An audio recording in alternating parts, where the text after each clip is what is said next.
With the ongoing debate on the passage of the Proper Human Sexual Rights and Ghanaian Family Values Bill 2021 before Parliament, the New Patriotic Party says the country has learnt a few lessons. Communications Director of the NPP, Yao Boabina Samoa, lauded the various views and opinions being expressed on the bill.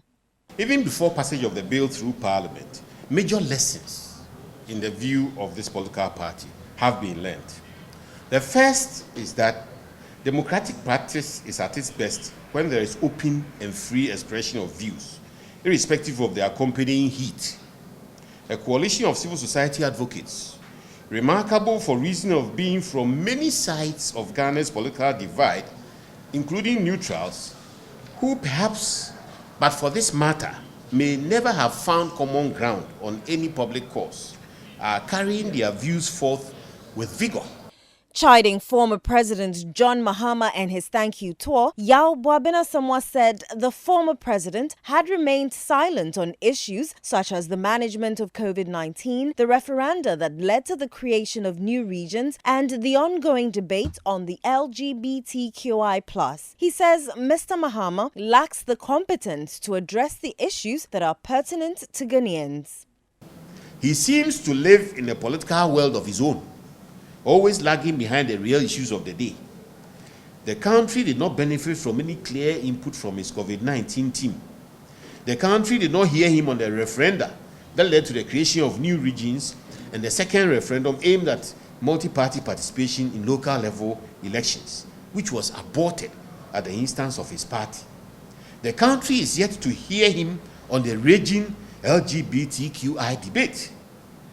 The country is indeed waiting to hear his thoughts, if any, on the potential of the African Continental Free Trade Area.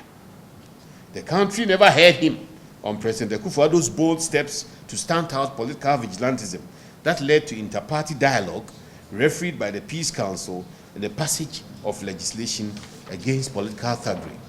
The party says it recognizes the numerous challenges Ghanaians are facing, but say Mr. Mahama has no solutions to them. They are therefore calling on Ghanaian voters and party faithful not to lose hope in the party.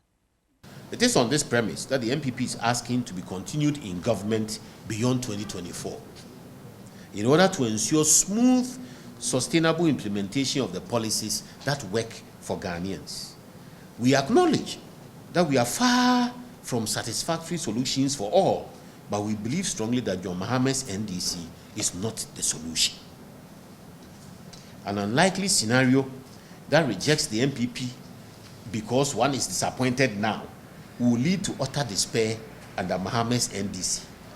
As we often tell you, he has no plan. You cannot trust him to manage public finances. You cannot trust him to generate employment.